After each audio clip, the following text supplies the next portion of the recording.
Hello friends, welcome to my channel. In this video we will cover spinning top जो candle stick होती है उसके बारे में डिटेल में देखेंगे। क्या कैसे इसको इंटरप्रेट किया जाता है, क्या उसके एग्ज़िट पॉइंट होते हैं या एंट्री पॉइंट होता है या नहीं होता है, ये क्या सिचुएशन बताता है मार्केट में, तो ये सारी बातें करेंगे in this particular video. Okay, तो सबसे पहले एक चीज़ क्लियर कर देते हैं कि ये जो कैंडल स्टिक होती है इसमें कलर रेड हो या फिर ग्रीन हो उससे कोई फ़र्क नहीं पड़ता है। ओके, चाहे कैंडल ग्रीन हो यानी बुलिश कैंडल हो या फिर बेयरिश कैंडल हो, कोई फ़र्क नहीं पड़ता है, बिकॉज इसमें जो ओपनिंग एंड क्लोजिंग पॉइंट जो है वो एकदम नियर होते हैं, यानी एकदम पास में होते हैं, इसीलिए इसमें कोई फ़र्क नहीं पड़ता। इसमें भी ओपनिंग एंड क्लोजिंग पास में है एंड इसमें भी ओपनिंग एंड क्लोजिंग जो है वो पास में है। एंड इसकी जो शेडोज़ होती है, अपर शेडो एंड लोअर शेडो, ये ऑलमोस्ट इक्वल होती है। ओके, मैं ऑलमोस्ट वर्ड यूज़ कर रहा हूँ बिकॉज ऐसा रियल सिचुएशन में ज़रूरी नहीं है कि ये दोनों जो अपर शेडो एंड लोअर शेडो जो है एकदम इक्वल हो। ओके, तो इसीलिए मैंने ऑलमोस्ट वर्ड यूज़ किया है। और बाकी मैंने बता दिया कि ये रेड हो या फिर ग्रीन हो कोई फ़र्क नहीं पड़ता। हमें जो चेक करना है सिचुएशन जो मार्केट में है वो हमें, चाहे वो ग्रीन हो या फिर रेड कैंडल हो, हमें पता चल जाएगी। बस इसका जो ओपनिंग एंड क्लोजिंग पॉइंट जो है वो क्लोज होना चाहिए and upper shadow and lower shadow जो है वो ऑलमोस्ट इक्वल होनी चाहिए। ओके, फिर चाहे रेड कलर हो या फिर ग्रीन कलर, कोई फ़र्क नहीं पड़ता। ओके, तो इसी तरह की कैंडल को कहा जाता है स्पिनिंग टॉप। अब अगर बात करें एंट्री एंड एग्ज़िट पॉइंट की, तो इसमें कोई भी फिक्स एंट्री एग्ज़िट पॉइंट नहीं है। ये ट्रेडर टू ट्रेडर डिपेंड करता है, कौन सा ट्रेडर है एंड कितना उसका रिस्क एपिटेट है, उसके ऊपर डिपेंड करता है। कोई भी फिक्स इसमें हम कैंडल स्टिक देख के बता नहीं सकते कि हमें कब एंट्री या एग्ज़िट लेना है। ओके, बिकॉज मारुबोजू जो टाइप ऑफ कैंडल थी जो लास्ट हमने कवर की थी, उसमें हमें एक particular candlestick, whether bullish marubozu या फिर बेयरिश मारुबोजू, उसमें हमें पता रहता था कि हमें कब एंट्री लेनी है, यानी हमें कब शेयर बाय करना है या फिर कब शेयर सेल करना है। राइट, मैंने बताया भी था लास्ट वीडियो में। तो उस तरह इस पर्टिकुलर कैंडल स्टिक्स में आप बता नहीं सकते, बिकॉज ये इनडिसिसिव कैंडल स्टिक्स कहा जाता है इनको, बिकॉज इसमें न ही ये पूरी तरह बुलिश है न ही ये बेरिश है। बिकॉज रेड कलर भले ही है इसका, फिर भी इसमें जो ओपनिंग है इसका, उसके जस्ट थोड़ा सा पास ही है इसका क्लोजिंग। ओके, तो इसीलिए इसको indecisive kind of candle sticks कहा जाता है। न ही इसमें बुल्स विन कर रहे हैं न ही इसमें बेयर्स विन कर रहे हैं। ओके, यानी दोनों में से न बुल्स डोमिनेट कर पा रहे हैं न ही बेयर्स डोमिनेट कर पा रहे हैं। ओके, दोनों में ही, भले ही इसका भी ग्रीन कलर है, फिर भी इसके भी जो ओपनिंग है उसके थोड़ी सी पास ही है इसकी क्लोजिंग। ओके, तो इसमें भी न ही बुल्स ने डोमिनेट किया न ही बेयर्स ने डोमिनेट किया। इसकी शेयर प्राइस सपोज़ कीजिए ओपन हुई यहाँ पे एंड वो ऊपर लेके गए बुल्स एंड वापस बेयर्स डोमिनेट करने लगे एंड ये वापस नीचे ले गए एंड वापस इसके ऊपर लेके गए बुल्स एंड एंड में क्या हुआ, जो ओपनिंग थी उसके जस्ट थोड़ा पास ही इसकी क्लोजिंग है, तो इससे कोई भी इम्पैक्ट नहीं पड़ा। ओके, मार्केट इनडिसिसिव रह गया, यानी मार्केट में हम बता नहीं सकते कि किस डायरेक्शन में जाएगा, बिकॉज दोनों ने ही इक्वली अटैक किया एंड दोनों में से किसी ने भी डोमिनेट नहीं किया उस पर्टिकुलर डे पे या उस पर्टिकुलर ट्रेडिंग सेशन पे। ओके, एंड सेम सिचुएशन यहाँ पे भी है। यहाँ पे सपोज़ कीजिए ओपन हुआ एंड बाद में बेयर्स जो है नीचे ले गए एंड वापस बुल्स जो है वहाँ ऊपर ले गए एंड वापस बेयर्स थोड़ा डोमिनेट करने लगे एंड वापस क्लोजिंग जो कहाँ पे हो गई, इसके ओपनिंग के जस्ट पास। तो इसीलिए इस तरह की कुछ कैंडल स्टिक बनी है, इसी को कहा जाता है स्पिनिंग टॉप। ओके, अब ये जो कैंडल स्टिक है ये इफेक्टिव भी कब मानी जाती है, जब इसके पहले कुछ ट्रेंड हो, यानी या तो अप ट्रेंड हो या फिर डाउन ट्रेंड हो। अगर ये एकदम न्यूट्रल मार्केट है एंड उसके बीच में ये spinning top spinning top candle stick बनती है, देन वो इफेक्टिव नहीं है, यानी उस पर हम डिसीजन नहीं ले पाते, न ही उस पर ट्रेड कर पाते हैं, न ही वो कुछ ज़्यादा हमें बता पाती है। ओके, तो वो एकदम इनइफेक्टिव होती है। इतना ज़्यादा हम यूज़ नहीं ले सकते उसका जितना हम ट्रेंडिंग मार्केट्स में इस पर्टिकुलर कैंडल स्टिक का यूज़ ले सकते हैं। ओके, बिकॉज ये क्या हमें बताती है, current situation in the market.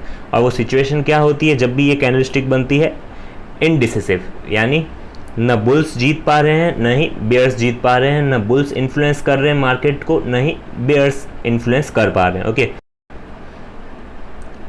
यानी मार्केट जो है वो इनडिसिसिव है, यानी मार्केट न बुलिश है न ही बेयरिश है, दोनों में से कोई भी डोमिनेट नहीं कर पा रहा है। ओके, तो इसी तरह की कैंडलस्टिक्स जो होती है, डॉजी हो गई एंड ये जो है स्पिनिंग टॉप, इनको कहा जाता है इनडिसिसिव काइंड ऑफ कैंडलस्टिक। अब डिटेल में एक बार इसका स्ट्रक्चर देखते हैं, उसके बाद कुछ प्रैक्टिकल चार्ट्स वगैरह देखेंगे। तो सबसे पहले देखते हैं, अब ये देखें, ये जो कैंडलस्टिक है ये इसके इक्वल ही है, बिकॉज इसमें कुछ ज़्यादा फ़र्क नहीं है, दोनों की जो ओपनिंग एंड क्लोजिंग प्राइस है वो बहुत ज़्यादा पास है। ओके, बिकॉज आप देख सकते हैं यहाँ पे इसकी जो ओपनिंग है यहाँ पे हुई एंड क्लोजिंग जो है इसके थोड़ा पास ही है, इसमें कोई भी ज़्यादा गैप नहीं है। ओके, और आप देखेंगे यहाँ पे शेडो जो है वो इक्वली ऑलमोस्ट इक्वल बन रही है, यानी न बुल्स ने ज़्यादा डोमिनेट किया न ही बेयर्स ने ज़्यादा डोमिनेट किया। एंड सेम चीज़ यहाँ पे भी है, यहाँ पे भी ओपनिंग इसकी यहाँ है एंड क्लोजिंग यहाँ है, तो इससे कोई भी ज़्यादा फ़र्क नहीं पड़ रहा है, इसीलिए इसको इतना ज़्यादा डिफरेंट नहीं माना जाता है। इसमें दोनों ही बुलिश स्पिनिंग टॉप या फिर बेयरिश स्पिनिंग टॉप दोनों को ही एक ही माना जाता है, डिसीजन भी एक ही लिए जाते हैं, जैसे उसमें लेते हैं वैसे ही बेयरिश में लेते हैं। ओके, तो एक एग्जांपल लेते हैं छोटा सा कि एक सपोज़ कीजिए शेयर की प्राइस जो है वो ओपन हुई 310 पे, यानी 310, एंड वो क्लोज हुई शेयर प्राइस 314 पे, बट मार्केट में काफ़ी ऊपर गई प्राइस एंड बीच में काफ़ी नीचे गई, बट एंड में जो क्लोजिंग है वो 314 पे ही होके रह गई, यानी बुल्स जो है वो डोमिनेट नहीं कर पाए। भले ही कैंडलस्टिक ग्रीन है बट फिर भी बेयर्स जो है वापस इतना ऊपर जाने के बाद बेयर्स जो है वो नीचे लेके आ गए वापस किसको, शेयर प्राइस को। एंड इसमें बात करें कि इसकी ओपनिंग जो है वो 310 थी एंड बाद में जो क्लोजिंग हुई इसकी 306। भले ही मार्केट में मूवमेंट बहुत ज़ोरदार हुआ हो, बहुत ज़्यादा हाई गई हो प्राइस एंड बहुत ज़्यादा लो गई हो, बट एंड में जो क्लोजिंग है वो 306 पे हुई। और ये जो है वो अपर शेडो है, ये है लोअर शेडो जो ऑलमोस्ट इक्वल है, यहाँ पे भी सेम इक्वल है। और इसमें दोनों में कॉमन चीज़ क्या है, इसमें जो गैप है दोनों में वो 4 रुपीज़ का है, जो कि एक 300 के आसपास के शेयर की प्राइस और जो मूवमेंट है एक पर्टिकुलर डे पे सिर्फ 4 रुपये का, तो ये काफ़ी कम है। यानी इसमें हम कह सकते हैं ना बुल्स ने विन किया ना ही बेयर्स ने विन किया। सेम सिचुएशन यहाँ पे भी है, सिर्फ 4 रुपये का डाउन गया है, तो इसमें बेयर्स की कोई बहुत बड़ी जीत नहीं हुई है। इसीलिए मैंने कहा कि इसमें न ही बेयर्स डोमिनेट कर पाते हैं न ही बुल्स डोमिनेट कर पाते हैं। ओके, दोनों ही इनडिसीजन रहता है, यानी मार्केट डिसाइड नहीं कर पाता कि बुलिश है या फिर बेयरिश है। ओके, बट अब इसका फ़ायदा क्या होता है, इसमें फ़ायदा कैसे उठाया जाता है, पास्ट के ट्रेंड देख के कि पास्ट में ट्रेंड कैसा है। अगर पास्ट में बहुत अच्छा ट्रेंड है, यानी अप ट्रेंड रहा है पास्ट में एंड अचानक से ऐसी कुछ कैंडलस्टिक्स बन रही है, देन इसका मतलब है कि अब बुलिश मार्केट जो है वो एंड होने वाला है, अब बेयर्स कंट्रोल कर रहे हैं धीरे धीरे। ओके, तो इसीलिए अब दोनों में अगर फाइट होगी तो दोनों में से एक तो जीतेगा, राइट। किसी भी 2 पर्सन्स में फाइट होती है तो फाइट कब तक चलेगी, एक trading session, 2 trading session, but at the end कहीं ना कहीं बहुत ज़्यादा मूव तो आएगा, या तो बुलिश मूव कर जाए मार्केट या फिर बेयरिश मूव कर जाए। ओके, तो अब यही कन्फ्यूज़न रहता है इसमें कि मार्केट किस साइड जाएगा, बिकॉज इनडिसीजन है, हम ये देख के नहीं बता सकते कि मार्केट किस साइड जाएगा। तो हमें कुछ और चीज़ें पता रखनी पड़ती है कि पास्ट में ट्रेंड कैसा है, या फिर और भी कई सारे फैक्टर्स होते हैं। अब नेक्स्ट एक चार्ट से समझते हैं कि इसमें हम कैसे ट्रेड ले सकते हैं एंड कैसे प्रॉफिट कमा सकते हैं। ओके, तो सपोज़ कीजिए ये जो है एक चार्ट है ONGC का, और यहाँ पे देखेंगे आप एक डाउन ट्रेंड है यहाँ पे, राइट। ये डाउन ट्रेंड है एंड यहाँ पे बीच में एक बन रही है क्या, स्पिनिंग टॉप। ओके, अब आप कहेंगे कि इसमें इक्वल शेडो तो है नहीं, इसीलिए मैंने ऑलमोस्ट वर्ड यूज़ किया था, बिकॉज इन रियल लाइफ आपको बहुत कम मिलेगा कि कोई भी exact equal opening lower shadow and upper shadow आपको मिल रही है। एग्जैक्ट इक्वल नहीं मिलेगी आपको कभी भी, या फिर बहुत कम ऐसे चांस होंगे कि आपको exact equal lower shadow and upper shadow मिलेगी। कुछ इस तरह का ही आपको कैंडलस्टिक दिखेगी मार्केट में। ओके, तो ये जो है ये एक तरह से स्पिनिंग टॉप है। एंड जैसे कि आप देखेंगे कि मार्केट्स जो है पहले बेयर्स जो है वो कंट्रोल कर रहे थे मार्केट को, यानी डोमिनेट कर रहे थे एंड प्राइजेस गिर रही थी, यानी सेलर्स ज़्यादा थे, सेलिंग प्रेशर बना हुआ था शेयर पे। ओके, बट धीरे धीरे क्या हुआ, अब यहाँ पे अगर इस तरह की कैंडल बनी है यानी इनडिसीजन है, राइट। बट हम ये तो कह सकते हैं ना, पहले क्या क्या था, बेयर्स का कंट्रोल था, बट अब क्या कर रहे हैं, बुल्स जो है धीरे धीरे एक्टिव हो रहे हैं, यानी बायर्स भी जो है वो एक्टिव हो रहे हैं एंड प्राइजेस को थोड़ा यहाँ रोक दिया है, राइट। अब ये जैसे ही डाउन ट्रेंड, इतना ज़्यादा सिग्निफिकेंट डाउन ट्रेंड आ चुका है, तो इसके बाद क्या हो रहा है, अब धीरे धीरे बुल्स भी जो है वो एक्टिव हो रहे हैं एंड बेयर्स को कंट्रोल करने से मतलब कंट्रोल कर रहे हैं बेसिकली। देखिए यहाँ पे बेयर्स ने कंट्रोल किया, यानी सेलिंग प्रेशर क्रिएट हुआ, सेलर्स बहुत ज़्यादा थे एंड धीरे धीरे प्राइस नीचे आ गई इतनी। बट इसके बाद एक इस तरह की कैंडल बनी, यानी अब धीरे धीरे क्या हो रहा है, बेयर्स के हाथ में से कंट्रोल जा रहा है एंड बुल्स जो है वो एक्टिव हो रहे हैं। ओके, यानी बायर्स जो है वो मार्केट में आ रहे हैं एंड पार्टिसिपेट कर रहे हैं। तो इसीलिए क्या है ना, इस तरह की कुछ कैंडल बनी जिसे हम कहते हैं स्पिनिंग टॉप। ओके, अब कुछ इनडिसीजन टाइप आ रहा है, यानी अब यहाँ पे ना ही बुल्स डोमिनेट कर पा रहे हैं ना ही बेयर्स डोमिनेट कर पा रहे हैं, बट सिग्निफिकेंट डाउन ट्रेंड आ चुका है, तो हम अब एक्सपेक्ट कर सकते हैं कोई ट्रेंड रिवर्सल। ओके, तो ट्रेंड रिवर्सल जैसे ही ये स्पिनिंग टॉप आया after the down trend, then यहाँ पे हम बाय कर सकते हैं। अगर आपको श्योर है, यानी आफ्टर 2-3 कैंडल्स अगर आपको बाय करना है, देन वो भी कर सकते हैं थोड़ा कंफर्मेशन लेके। देखिए आप इसके बाद क्या बनी है, एक बुलिश कैंडल बनी है, तो इसीलिए इसके बाद भी आप चाहें तो बाय कर सकते हैं उस पर्टिकुलर शेयर को। एंड अगर आपको इस पर्टिकुलर कैंडल को ही बाय करना है एंड पे, यानी डे एंड पे आप बाय कर सकते हैं, जैसे ही आपको लग रहा है कि एक स्पिनिंग टॉप बन रहा है तब भी आप बाय कर सकते हैं, but only with the half quantity which you actually want to buy. जैसे ही आप फॉर एग्जांपल 500 शेयर्स बाय करना चाह रहे थे ONGC के, तो आप 250 इस पर्टिकुलर पॉइंट ऑफ टाइम पे बाय कर सकते हैं। एंड जैसे ही आपको लगता है कि हाँ ट्रेंड रिवर्स हो रहा है धीरे धीरे, देन आप जो बची हुई 250 क्वांटिटीज़ है वो भी परचेज कर सकते हैं। एंड आफ्टर दैट अगर अप ट्रेंड आ जाता है, कोई सिग्निफिकेंट मूव अप साइड आ जाता है, देन आप प्रॉफिट अच्छा खासा कमा सकते हैं। और उसी तरह अगर ट्रेंड रिवर्सल जो नहीं हुआ, सपोज़ कीजिए ट्रेंड रिवर्स नहीं हुआ, यानी अप ट्रेंड नहीं आया, अब क्या हुआ, ट्रेंड कंटिन्यू रहा, यानी जो सेलिंग प्रेशर है वो क्रिएट होता रहा, बेयर्स जो है वो एक्टिव थे। ओके, देन उस केस में क्या कर सकते हैं आप, जैसे ही थोड़ा सा डाउन साइड आता है, देन आप क्या कर सकते हैं, वो जो 250 क्वांटिटीज़ थी उसका जो लॉस है वो बुक करके निकल सकते हैं। ओके, तो इस केस में क्या होगा, अगर आपका प्रॉफिट होगा तो वो बहुत ज़्यादा होगा, बिकॉज आपने 250 बाय किया एंड जैसे ही थोड़ा ऊपर आपको लगा जा रहा है मार्केट यहाँ पे सस्टेन कर रहा है, देन आपने और 250 बाय कर लिया, तो ऊपर जाके आप सेल कर सकते हैं जैसे ही कुछ सिग्निफिकेंट अपवर्ड मूवमेंट आती है। तो आपका प्रॉफिट जो है वो बहुत ज़्यादा होगा। एंड अगर ट्रेंड कंटिन्यू रहता है, डाउन साइड ही रहता है, देन आपको वो जो आपने 250 क्वांटिटीज़ जो हाफ क्वांटिटी बाय की थी उसमें आप थोड़ा सा लॉस लेके निकल सकते हैं इस पर्टिकुलर लाइन के नीचे। ओके, तो इस तरह से आप प्रॉफिट कमा सकते हैं in this particular candlestick. Okay, और एक और चीज़ बताऊं तो आप स्टॉप लॉस, एक चीज़ बता सकता हूं, इसमें आप क्या कर सकते हैं, ये जो इसका लो है स्पिनिंग टॉप का, इसका जो लो है इस पर आप एक स्टॉप लॉस की लाइन लगा सकते हैं। एंड जैसे ही आपने बाय किए 250 सपोज कीजिए शेयर्स, एंड वो ऊपर नहीं जाते हैं, नीचे ही आ जाता है, ट्रेंड कंटिन्यू रहता है एंड इस प्राइस को टच हो जाता है, देन वो स्टॉप लॉस ट्रिगर हो जाएगा। ओके, तो ऐसे भी आप कर सकते हैं। बाकी स्टॉप लॉस इसमें इतना इफेक्टिव नहीं है जितना बाकी कैंडलस्टिक्स में होता है। ओके, जैसे मैंने मारूबोजू में बताया था उसमें काफ़ी ज़्यादा इफेक्टिव रहता है stop loss, but in this particular type of candlestick उतना ज़्यादा इफेक्टिव नहीं रहता। ये आगे मैं और भी चार्ट्स बताऊंगा, उसमें आपको क्लियर हो जाएगा। ओके, बाकी आप यहाँ पे कर सकते हैं स्टॉप लॉस प्लेस अपना, अगर आपको करना है तो। अब नेक्स्ट चार्ट जो है वो ये आप देख सकते हैं, ये इसमें क्या है, बुलिश ट्रेंड, यानी अप ट्रेंड जो है वो था पहले बिफोर किसके, स्पिनिंग टॉप के। अब ये स्पिनिंग टॉप बन गया, यानी पहले इसके क्या था, अप ट्रेंड था एंड अचानक से स्पिनिंग टॉप बन गया।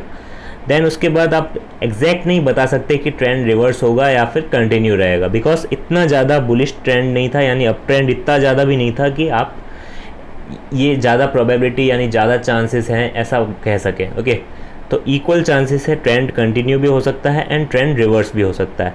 बट इस केस में क्या हुआ, थोड़ी दिनों तक मार्केट क्या हुआ, उतना का उतना ही रहा, यानी न्यूट्रल चला, नहीं ज़्यादा अप ट्रेंड आया, न ही डाउन ट्रेंड आया, यानी न ही ट्रेंड कंटिन्यू रहा, न ही ट्रेंड रिवर्स हुआ। ओके, तो उस केस में क्या कर सकते हैं आप, जैसे ही आपको करना क्या है, इस पर्टिकुलर जब तक आपका ये स्पिनिंग टॉप्स बनते जा रहे हैं, देखिए एक और स्पिनिंग टॉप बना, एंड इस पर्टिकुलर ये जो इसका लो है, इसके नीचे अगर कोई भी क्लोजिंग दे देता है, जैसे कि यहाँ पे क्लोजिंग जो है वो इस लाइन पे है, तो इस लाइन पे जो भी क्लोजिंग आती है तब आप क्या कर सकते हैं, शॉर्ट कर सकते हैं, यानी शेयर्स को सेल कर सकते हैं। ओके, जो शॉर्ट सेलिंग मैंने बताया था आपको कंसेप्ट, राइट, पहले शेयर सेल कर देना एंड बाय कर देना बाद में, राइट। तो इस पर्टिकुलर लाइन के नीचे अगर क्लोजिंग देता है then you can short sell. Okay, तो आपको क्या हो सकता है, अच्छा खासा गेन हो सकता है। एंड अगेन स्टॉप लॉस आप कहाँ पे लगेंगे, इस पर्टिकुलर कैंडलस्टिक का जो हाई है वहाँ पे। ओके, तो ये आप कर सकते हैं ताकि आपको अच्छा खासा प्रॉफिट हो सके। अगेन जो प्रॉफिट है वो हमेशा गारंटी नहीं होती है, कभी कभी स्टॉप लॉस भी हिट हो जाता है। मैं ऐसा भी चार्ट बताऊंगा जहाँ पे स्टॉप लॉस जो है वो हिट हो जाएगा, तो उसके लिए भी एक तरीका है, वो मैं बताऊंगा आपको, बट वो मेरा खुद का तरीका है, तो आपको अगर जमता है तो आप कर सकते हैं, नहीं तो जाने दे सकते हैं। नॉर्मल जो स्टॉप लॉस होता है, आपको जो कोई भी और यूट्यूबर जो है वो आपको यही कहेगा कि यहाँ पे स्टॉप लॉस लगाइए, एंड अगर आपको लग रहा है कि राइज होगा तो यहाँ पे स्टॉप लॉस लगाइए। ओके, ये नॉर्मल सिचुएशन है, ये आपको सारे यूट्यूबर कहेंगे, कोई भी ट्रेडर आपको बता सकता है कि यहाँ पे अगर आप कोई भी स्पिनिंग टॉप दिखता है, अगर आपको लग रहा है कि ऊपर की साइड जाएगा मार्केट, देन यहाँ पे स्टॉप लॉस लगा दीजिए, एंड अगर डाउन साइड जाएगा तो इसका जो हाई है यहाँ पे स्टॉप लॉस लगा दीजिए। ओके, बट मैं एक और तरीका बताता हूँ आपको। ये देखिए, ये जो चार्ट है ये है अडानी पोर्ट्स का। तो अब देखेंगे आप, यहाँ पे जो प्राइस है वो डाउन जा रही है, यानी डाउन ट्रेंड चल रहा है यहाँ पे, एंड यहाँ पे आप देखेंगे कि एक पर्टिकुलर स्पिनिंग टॉप बना भी है, बट इसका जो हाई है इसके ऊपर क्लोजिंग नहीं दिया है आने वाले कुछ कैंडल्स ने। ओके, तो आप सोच सकते हैं कि ये इस पर्टिकुलर कैंडलस्टिक के बाद ट्रेंड कंटिन्यू रहेगा, बिकॉज इस पर्टिकुलर कैंडल, ये जो स्पिनिंग टॉप बना है, इसका जो हाई है इसके ऊपर क्लोजिंग नहीं दी है नेक्स्ट आने वाली फ्यू कैंडल्स ने। ओके, और अगर आप पीछे के कैंडल्स देखें, इसमें भी देखेंगे तो आप इस पर्टिकुलर कैंडल, ये स्पिनिंग टॉप जो है, इसका जो हाई है इसके ऊपर क्लोजिंग नहीं दिए है इनमें से किसी भी कैंडल ने। तो इस सिचुएशन में चांसेस ज़्यादा होंगे कि मार्केट रिवर्स जाएगा इस पर्टिकुलर सिचुएशन में, बिकॉज इसके ऊपर क्लोजिंग नहीं दी है आने वाली कैंडल्स ने। एंड इस पर्टिकुलर चार्ट की बात करें तो इसके ऊपर भी ये जो स्पिनिंग टॉप बना है, तो इसके ऊपर जब तक क्लोजिंग नहीं आए तब तक अगर जो रिस्क एवर्स ट्रेडर है, जिसको रिस्क नहीं लेना है, देन वो क्या कर सकता है, इसके ऊपर जब तक क्लोजिंग नहीं है तब तक एंट्री नहीं लेगा। ओके, एंड जो रिस्क टेकर है वो तो यहीं पे एंट्री ले लेगा, एंड उसका सपोज कीजिए यहाँ पे लॉस भी हो गया। ओके, बिकॉज मार्केट जो है रिवर्स नहीं किया। अब हो सकता है आने वाली कुछ कैंडल्स में वापस बने, बिकॉज ट्रेंड कंटिन्यू किया यहाँ पे, राइट।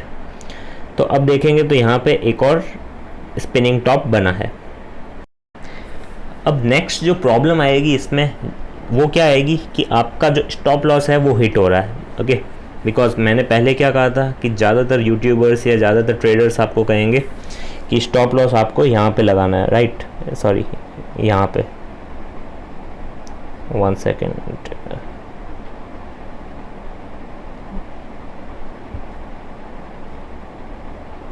स्टॉप लॉस आपको इसके लो पे लगाना है, राइट।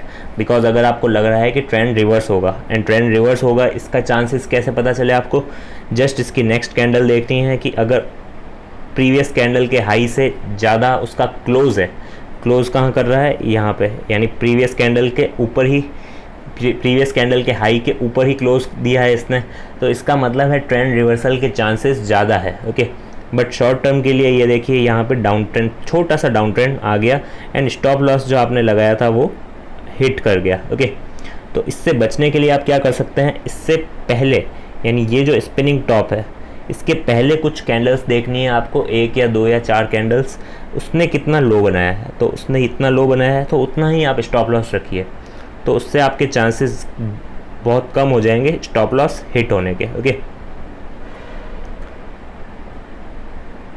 एंड ये स्पिनिंग टॉप बना, एंड आपने स्टॉप लॉस प्रीवियस जो कैंडल है उसका जो लो है वहाँ पे बनाया, एंड आप देख सकते हैं उसके बाद एक और स्पिनिंग टॉप बना, यानी मार्केट अभी भी इनडिसिसिव है, यानी डरने की इतनी बात नहीं है। डाउन ट्रेंड इतना जल्दी वापस से नहीं आएगा एंड मार्केट जो है वापस से अपवर्ड मूव कर गया। ओके, तो ये एक चीज़ आप कर सकते हैं, स्टॉप लॉस, ताकि आपका बहुत जल्दी हिट नहीं हो जाए। ओके, वो ऑब्वियस सी बात है कि क्या हो सकता है आपका स्टॉप लॉस हिट हो जाएगा, यानी जो नया स्टॉप लॉस जो मैंने बताया ये वाला वो हिट हो जाएगा तो आपको ज़्यादा लॉस होगा। बट आप रेशियो देखिए, ये इतने से पैसे बचाने के चक्कर में आप पहले यहाँ लगाते एंड अब आपने यहाँ लगाया, तो ये इतने से पैसे बचाने के चक्कर में आप ये इतना सारा गेन नहीं गंवा सकते। ओके, तो इसीलिए मैंने कहा कि थोड़ा सा नीचे स्टॉप लॉस रखेंगे तो आपको ज़्यादा फ़ायदा हो सकता है, बिकॉज जो ट्रेंड है वो सिग्निफिकेंट काफ़ी ज़्यादा डाउन ट्रेंड है अभी। ओके, तो इसीलिए आपको ही ज़्यादा फ़ायदा होगा अगर आप ये थोड़े कुछ एनालिसिस करेंगे तो, बिकॉज इतने बस थोड़े से पैसे बचाने के चक्कर में आप इतना बड़ा गेन नहीं गंवा सकते। ओके, नेक्स्ट अब बात करें तो अडानी पोर्ट्स का एक और चार्ट है, तो इसमें आप देखेंगे तो यहाँ पे छोटा सा एक अप ट्रेंड था एंड उसके बाद क्या बना, डोजी की नहीं, इसको हम स्पिनिंग टॉप कहेंगे। डोजी इससे ज़्यादा थोड़ी और ज़्यादा इसकी जो बॉडी है वो कम होती है, डोजी इस तरह की कुछ होती है। ओके, तो आप देखेंगे तो सिग्निफिकेंट थोड़ा सा अपसाइड मूव किया है मार्केट, यानी थोड़ा सा अप ट्रेंड आया है 25 पॉइंट्स के आसपास का, 25 रुपीज़ के आसपास का अपसाइड आया एंड इसके बाद एक स्पिनिंग टॉप बना है। देन आप देख सकते हैं क्या हो सकता है, अब जैसे ही इसका अब बाय करते टाइम हम क्या देखते थे, इसका जो हाई है उसके ऊपर क्लोजिंग दे रहा है या नहीं। अब शॉर्ट करते टाइम यानी शॉर्ट सेलिंग करते टाइम हम क्या करेंगे, बट ये जो है वो इंट्राडे का चार्ट नहीं है, ये एक स्विंग ट्रेडर हम कह सकते हैं, बट इसमें जो है वो ऑप्शंस फ्यूचर्स उस केस में ये चीज़ काम आएगी, बिकॉज इंट्राडे में आप शॉर्ट सेलिंग कर सकते हैं, बाकी ऐसे नहीं कर सकते आप कि एक पर्टिकुलर दिन आपने सेल कर दिया एंड एक हफ्ते बाद आपने वापस से बाय किया। ओके, ऐसे होगा नहीं, उसके लिए फ्यूचर्स ऑप्शंस की नॉलेज चाहिए।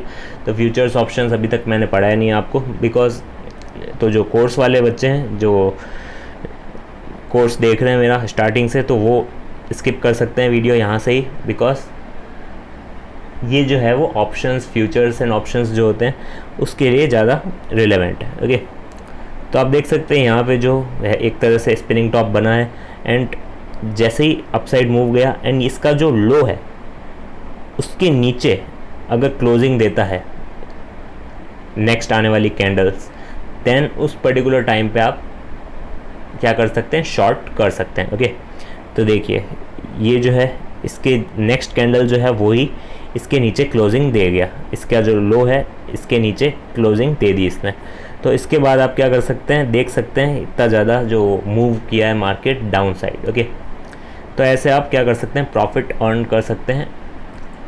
इट्स ऑल अबाउट चांसेस, एकदम फिक्स तो कोई भी आपको नहीं बता पाएगा कि एग्जैक्ट ट्रेंड रिवर्स होगा या ट्रेंड कंटिन्यू होगा, बट फिर भी मैंने आई थिंक बता दिया है आपको जितना आपको नॉलेज चाहिए थी इस पर्टिकुलर टाइम पे। ओके, बाकी आने वाले सेगमेंट में हम डोजीज़ वगैरह भी देखेंगे एंड आगे और भी इंडिकेटर्स होंगे उसका भी यूज़ करेंगे, मूविंग एवरेजेस वगैरह। अभी आपको इतना नॉलेज नहीं है, तो अभी तक जितना बताना था वो मैंने बता दिया।